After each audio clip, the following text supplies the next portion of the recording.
3초 만에 북한 무인기 탐지 및 격추 휴전선 인근에 배치된 CIWS 근접 방위무기 체계 AESA 레이더와 전자광학 추적 시스템을 세계 최초로 탑재. 한국형 CIWS 추종을 불허하는 성능. 지난달 22일 독도 먼바다 공해상 한국 해군 세종대왕함, 미 해군 베리함, 일본 해상자위대 아타고함이 집결했다. 미사일 위협에 맞서기 위한 능력을 키우는 미사일 방어 훈련 때문이었다. 함정들은 시뮬레이션으로 가상의 탄도미사일 표적을 한국과 일본이 탐지, 추적하면서 전술 데이터 링크를 통해 정보를 각각 미국에 전달했다. 미국은 이를 상대국에 공유하면서 가상으로 요격했다. 이를 두고 한국 이지스함은 왜 탄도미사일 요격을 못하냐는 지적이 나오기도 했다. 한국 해군은 탄도미사일 탐지, 추적, 요격 능력 강화를 추진 중이다. 탄도미사일 요격 능력을 지닌 SM-3 함대공 미사일 도입 등도 꾸준히 거론된다. 다만 해상 미사일 방어의 효용성과 운용 범위 등을 놓고 논란이 끊이지 않고 있다. 해상 MD 얼마나 효과 있나? 해군은 2008에서 2012년 세종대왕급 이지스 구축함 3척을 도입했다.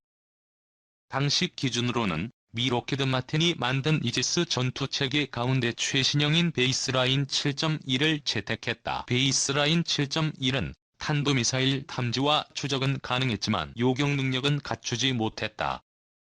비슷한 시기에 도입된 미 해군 알레이버급 구축함과 일본 해상자위대 아타고급 구축함은 성능 개량을 통해 탄도미사일 대응과 방공작전을 동시에 수행하는 베이스라인 9를 적용했다. 단거리 탄도미사일 요격이 가능한 SM-6 함대공 미사일과 고고도 요격이 가능한 SM-3 함대공 미사일 운용이 가능하다. 세종대왕급이 미국, 일본 이지스함보다 뒤처지게 된 이유다. 이에 해군은 지난해 건조된 정조대왕함을 포함해 베이스라인 9를 탑재하는 신형 이지스함 3척을 2020년대 후반까지 건조할 예정이다. 탄도미사일과 항공기 요격을 위해 7,600억 원을 들여 2031년까지 SM-6를 도입한다. 국내 개발 방식으로 2030년부터 전력화할 한국형 이지스함 차기 구축함 6척도 탄도미사일 방어체계를 운용할 계획이다. 한국형 미사일 방어의 핵심인 장거리 지대 공유도 무기를 해상형으로 개조한 무기를 사용하게 된다. 세종대왕급도 베이스라인 9과 SM-6를 탑재할 수 있도록 성능 개량을 추진한다. 일각에서는 SM-3를 도입해서 탄도미사일 방어 능력을 강화해야 한다는 주장이 나온다. 북한의 탄도미사일 위협이 강해지는 것을 감안해 함정이나 함대의 위협에 맞선다는 해군 기존 방공 개념을 확대 탄도미사일 방어 역할도 추가해야 한다는 것이다. 해군도 지난해 8월 국회 국방위원회에서 도입 필요성이 있다는 입장을 밝혔고 일부 여당 의원들도 도입을 주장했다. 올해 국방 예산에도 SM-3 도입 관련 실태조사비가 일부 반영됐다. 하지만 한반도에서 SM-3의 효용성이 불확실하다는 지적도 작지 않다. 최저 요격 고도가 90km인 SM-3로 요격할 수 있는 북한 탄도미사일이 많지 않다는 것이다. 한국을 위협하는 북한 탄도미사일은 북한 내륙서 한국 내륙으로 쏘는 미사일, 북한 동해에서 쏘는 잠수함 발사 탄도미사일, 일본 소재 유엔사 후방기지나 괌 미군기지 등 한반도 주변으로 날아가는 미사일이다. 남부지방을 사정권에 두고 있는 KN-23, 24-25, SRBM은 정점고도가 90km 이하다. 정점고도에 이르렀다가 하강 직후 다시 상승하는 풀업 기동 능력을 갖춘 KN-23의 정점고도는 60km가 채 되지 않는다.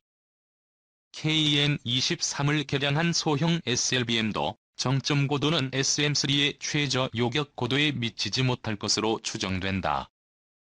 중거리 탄도미사일을 고각 발사할 수도 있지만 다수의 SRBM을 보유한 북한이 IRBM 고각 발사를 감행하면서까지 한국을 공격할 가능성은 크지 않다. 한반도 유사시 유엔군을 지원하는 일본의 유엔사 후방기지 타격은 사정이 다르다.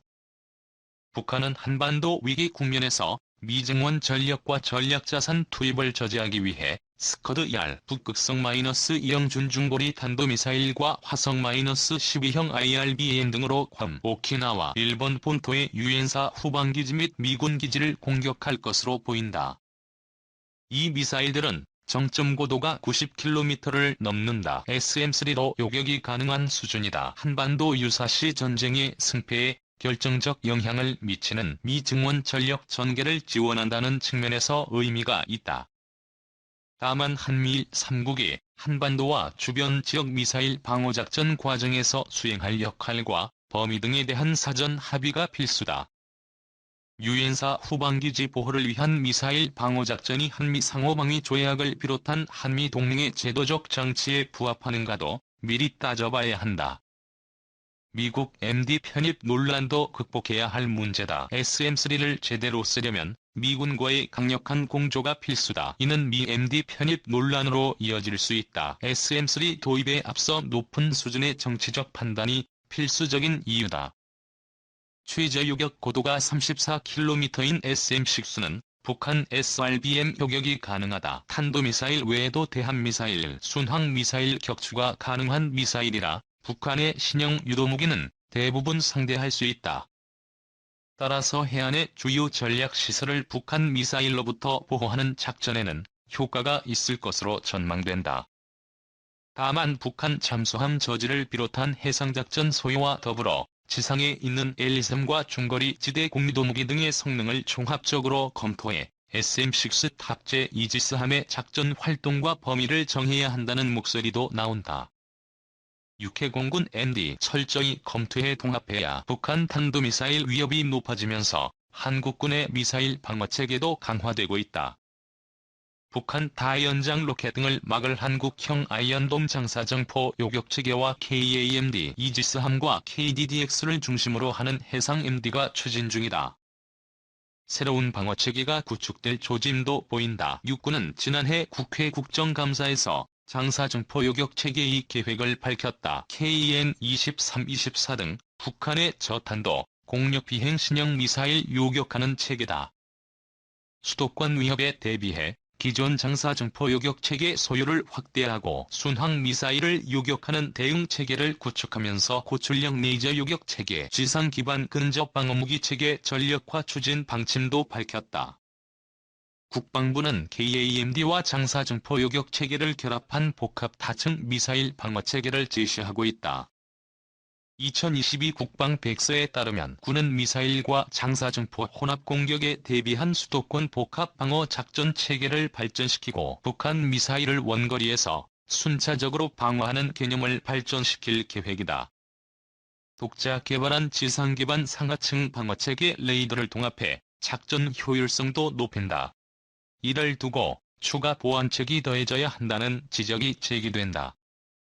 미사일 방어는 날아오는 미사일을 요격하면서 반격을 통한 원점 타격이 실시간으로 함께 이루어져야 한다. 일본이 미사일 방어망 구축과 토마호크 순항 미사일 도입을 추진하는 것도 이 같은 개념에 의한 것이다.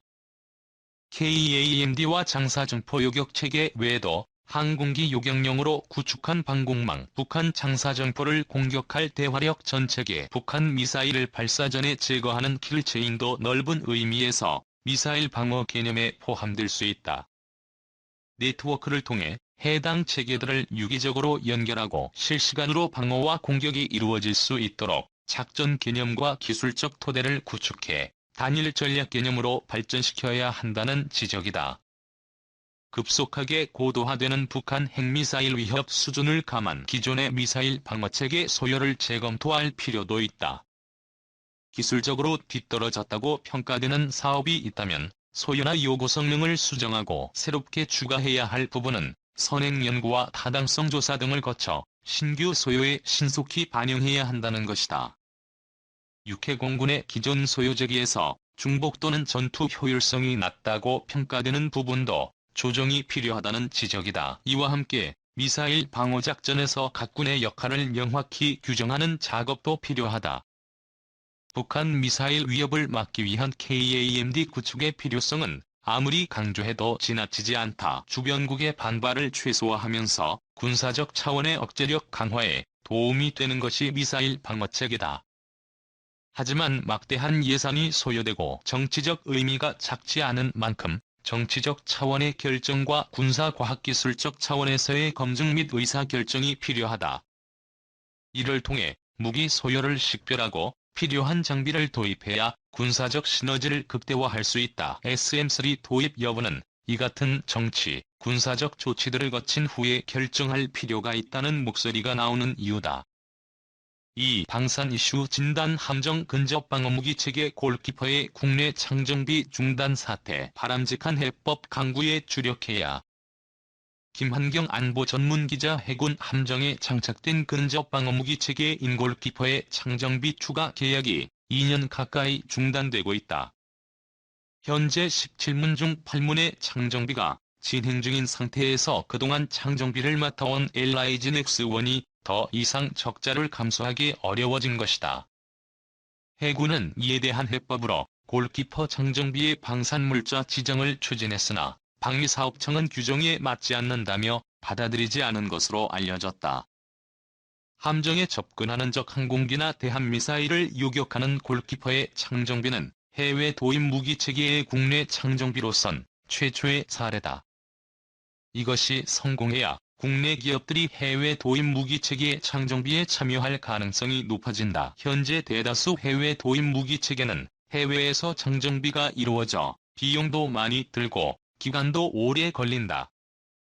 따라서 유사시 적절한 대응이 어렵고 이로 인한 안보 공백도 우려되는 상황이다. 이런 문제를 인식하고 처음으로 국내 업체가 도전한 창정비가 골키퍼이다.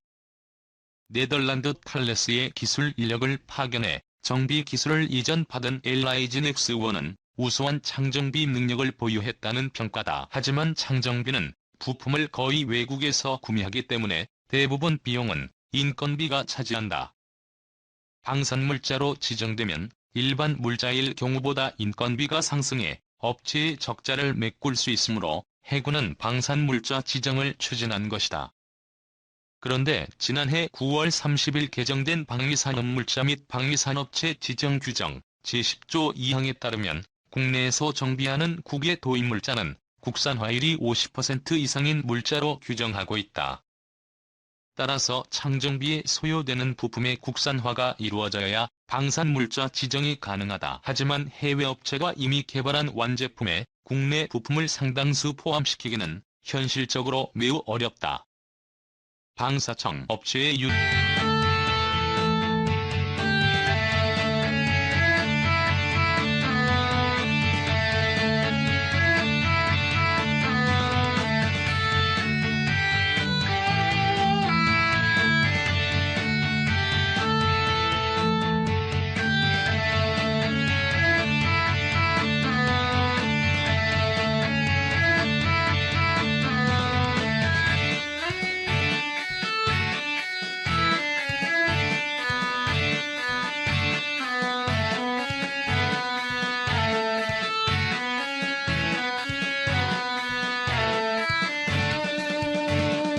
그는 제10조 3항에서 사업의 특성에 따라 불가피한 경우 방산물자로 지정될 수 있는 방안을 제시했다고 말했다.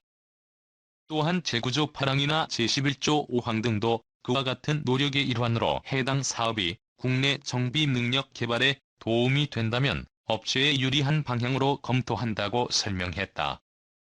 하지만 당시 방산 전문가들은 제10조 3항의 사업의 특성에 따라 불가피한 경우란 표현은 모호하며 상황에 따라 방사청의 입장이 어떻게 달라질지도 알 수 없다면서 현조항의 국산화율이 낮은 타당한 사유가 있는 경우란 표현을 추가 삽입하고 이에 대한 구체적 기준을 별도로 마련해 방산물자, 업체 지정 규정에 포함하는 방향으로 규정 검토가 필요하다고 주장했다. 결과적으로 이번에 방산 전문가들이 우려했던 일이 방사청 내부의 의사결정 과정에서 발생했다.